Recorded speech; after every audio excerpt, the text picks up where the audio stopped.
What's up, you guys? My name is Aubrey and this is my channel, and today I want to talk about how to start a small business in the service industry. But more specifically, I want to talk about how you can build out the infrastructure of a small business. You can run the day-to-day operations from your house, from your computer, from a laptop, and then you can outsource the heavy lifting. So you can outsource the actual work of lawn care, of cleaning services, of moving services, and so much more.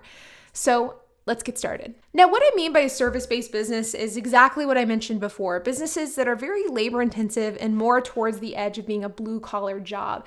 Things like a moving company, a cleaning company, dog walking, babysitting, lawn care services, and things like that.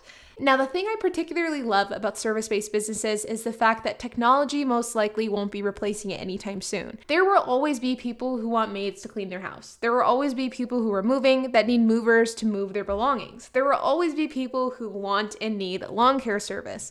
And the fact is that no matter how much and how advanced technology gets, these services most likely aren't going anywhere anytime soon. And because of that, I really like service-based businesses because they really have proven the test of time. Additionally, I believe that with service-based businesses specifically, there is kind of a tried and true formula that you can follow in order to start your own successful small business. And if you follow the steps that I outlined in this video with a few tweaks here and there depending on where you live and what exactly you're doing, I believe that you can start a successful small business in one of these industries. Whether it be a cleaning and maid service, a moving company, a lawn care service, a babysitting business, whatever the case is.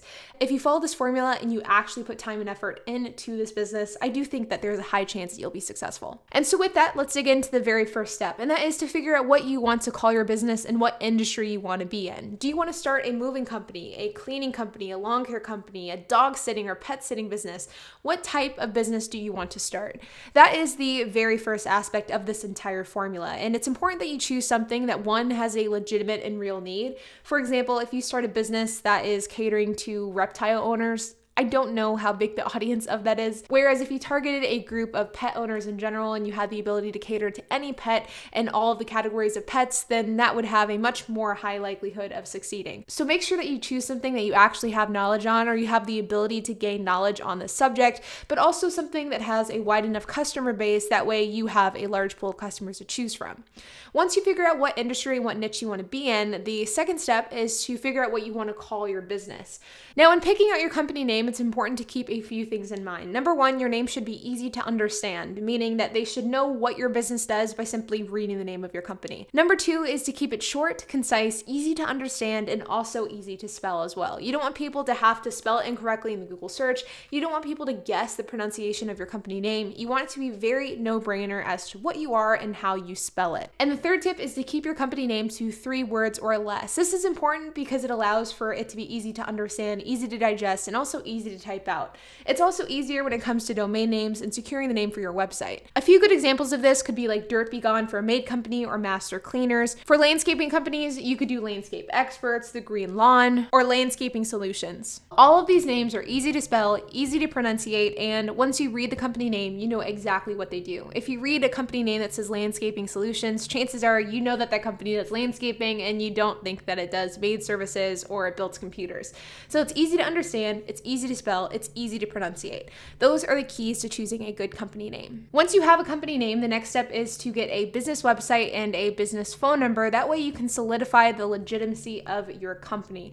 Now, whenever it comes to building a website, it really doesn't have to be that complicated. You can go and get a Wix website and spend a few hours building a professional branded website that gives your cleaning company, moving company, or lawn care company a real name behind it. Now, building a website can range in price. It can cost, $15 for hosting and then that's it. It can cost $15 and then maybe a $30 template that you buy.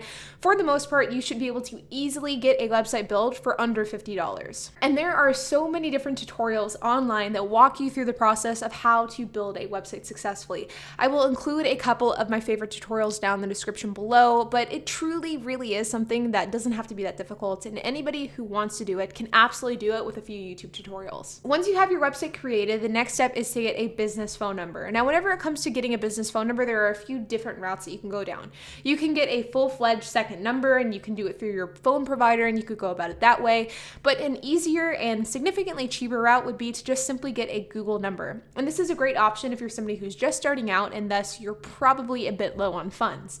Now, what a Google number is it's a phone number that's linked to your Gmail account. And all you have to do is link your cell phone number to it, and then you get a secondary number linked to your main primary number. So how it works is you will still have your normal number associated with your cell phone, but now in addition to that number, you will have a Google number, and if somebody calls a Google number, the call will come in on your cell phone just like a traditional call. You can get voicemails, you can leave voicemails, you can make calls, you can also correspond through text as well. It really is a great solution for somebody who wants to have a second number. They want to keep their personal cell phone private, but they don't necessarily want to add a new line. I will say though that a Google number definitely isn't a permanent solution. I think that long term it can come off as a little bit unprofessional, but I think that if you're just starting out, I think it is an excellent solution. So you have your industry niche that you want to be in, you've come up with a company name, you have your website, you have your business phone number. The next step is to get a listing in Yelp and Google listings and Angie's List, and also post it on various other websites, including Facebook, Craigslist, and also Nextdoor as well. This is where your exposure and your marketing comes into play, and this is where you start to get actual customers. Now, when it comes to making a listing for Google, Angie's List, or Yelp, reviews are a key component, and reviews are going to be a key component when it comes to getting your first batch of customers. Now, what I would encourage you to do if you're somebody who wants to be featured on these platforms, but you don't want your profile to be completely bare, I would encourage you to reach out to some friends and family and maybe exchange a free cleaning, a free lawn care, a free babysitting for a review. Say, hey, I'll clean your house for free if you leave us a review. Or hey, I'll mow your lawn for 50% off if you leave us a good review. Offering this sort of exchange, a service for a review, is a really great way to add validity to your business right off the bat. And it's something that I would highly encourage you to look into. Now, Angie's List, Google Listings, and Yelp are three great platforms to list your services on an ongoing basis in order to add validity and also to attract customers. But a couple of other non-traditional platforms to explore that are really great ways to get customers as well would be Facebook. Posting on local Facebook groups, posting in Facebook Marketplace, and just posting on Facebook in general is a great way to garner an audience and to potentially get some new customers. Additionally, Craigslist with the same thought process. Posting in an accurate category on Craigslist could be a great way to gather some attention and to get a potential customer. And lastly is Nextdoor. Now, for those of you who don't know what Nextdoor is like a social network for neighbors to connect with one another. Oftentimes they complain on there, they leave each other tips and tricks, they offer recommendations. And if you have a friend or a family member that has a Nextdoor account, I think it would be a great idea to have them post on your behalf. Have maybe your mom or your dad or your sister or your brother or your significant other post and say, hey, I had landscaping experts come to my house last week. They did an amazing job. They only charged X amount of dollars and I highly recommend them. I guarantee you that if you can get somebody to write some sort of post like that on your behalf on the platform Nextdoor, you will get at least one customer. You will for sure get a number of inquiries, and you most likely will get at least one customer if your services are priced competitively. So that is an excellent route to go down. If you don't know how to go about listing your business on Yelp, Angie's List, or Google Listings, I will include a tutorial on those in the description below. The next step in this process is to figure out how you're going to complete the work. Now, whenever it comes to service-based businesses, somebody has to complete the service, and it's really up to you on who is going to do that. Now, there are two paths that you can explore. You can either be the person who's doing all of the service, meaning you're not only gaining the customers, you're not only doing the customer support, you're not only developing the website, but you're also the person who's completing the physical service, or you can outsource the service. Now, there are pros and cons to both of these. The pro of doing the work yourself is, one, you get to learn the business inside and out. Two, you don't have to spend as much money on staff. Number three, you do the quality control, and all of these are big benefits. The con, though, is that you're exchanging your time for money, which in the long term is not ideal. The second option, which is to outsource the work, is great because you don't have to do any of the heavy lifting, but the bad side is that you don't make as much money and you also lose control at the same time. Now, what I would recommend doing, and for some people this may be doable, for others it may not be as doable, I would recommend that starting out, you do the services yourself. Maybe for the first month, you clean all the houses, or you mow all the lawns, or you babysit all the kids. For the first month, you complete the work yourself. You learn the business inside and out, you start getting some cash flow in, and then once you know that this business will work, then you can hire a team to work for you. So for example, if you had a lawn care business, for the first month, or maybe 60 days, you do all the lawn care. You mow all the lawns, you water all the flower beds, you do all the work. But then after 60 days, you know that business inside and out, and now you can go about hiring a team. You could hire a team of 4 guys. You could pay them 50% of the profits or maybe 60% of the profits. They do all the work, and now you simply manage the business from afar. I think that that is the best way to go about doing it because it allows for you to gain education and experience in the business that you're running, but it also gives you an out after 30 to 60 days, and then you'll only have to run the business from a computer rather than doing the heavy lifting. So for me, I think that that's the ideal scenario, but it really would depend on you, your ability, and your desire to complete service-based work. And the last step is to find your customers. So this is the hardest part, and this is the most important part as well, because without customers, you don't have a business. So whenever it comes to finding customers for a service-based business, there is a slew of different routes that you can go down. You can do what we've already discussed by going on platforms like Craigslist, Facebook, or Nextdoor. You can make listings on Yelp, Angie's List, and Google Listings. These are all great ways to get customers. You could also do social media marketing, run some ads on Facebook. You could also print out pamphlets and put them in people's mailboxes, put them on people's doorknobs, and you could also just do the old school method of knocking on people's doors. I think that knocking on doors for service-based businesses is one of the best ways to get started, especially whenever you are new to the business, you don't have a whole lot of reviews, your online presence isn't as solidified. Knocking on doors, introducing yourself as the owner and telling them, hey, we're new to town, here's our pricing, here's the services that we can offer, what can we do for you? Knocking on people's doors adds validity, it adds trust, it puts a face to the name, and it also lets people know who you are, what you do, and at what price point you do it. I think that as far as marketing for a small business, you really can't get much better than that, though I know that that is definitely a very labor-intensive way to go about marketing, but it's also free and only requires your time.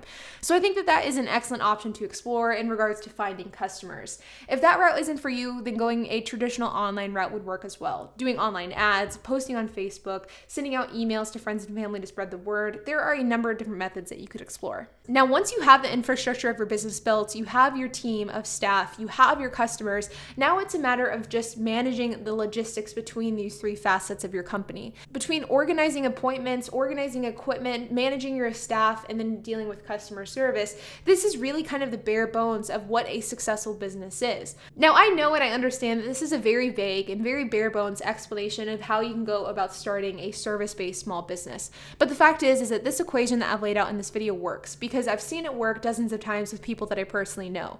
If you decide that you want to start a service-based business, if you take the time to start a business, name the business, and start a website, if you take the time to find customers, and if you take the time to foster a good relationship with those customers, you will have a successful small business. It's just a matter of time, effort, and energy on your part. Now, one last thing before we sign off, I want to discuss the LLC aspects of this small business because I just know it's going to be brought up in the comments. Now, the fact is, I'm not a lawyer, I'm not an accountant. I am not somebody that you should consult regarding an LLC for a small business. But what I will say is if you're somebody who's starting a service-based business and you're going to be doing all the work up front, I would encourage you to not get an LLC up front. The fact is that you do not need an LLC right from the get-go. Once the business kind of gets steady, once you realize this is something you want to do long-term, that's whenever I would get an LLC. But you look at it from the perspective of like kids doing lawn care. If you are a teenager mowing lawns as a summer job, 99% of the time you're not going to have an LLC. It's not 100% required to do a business transaction. It's just something that's needed for tax reasons and liability reasons once you have a legitimate business.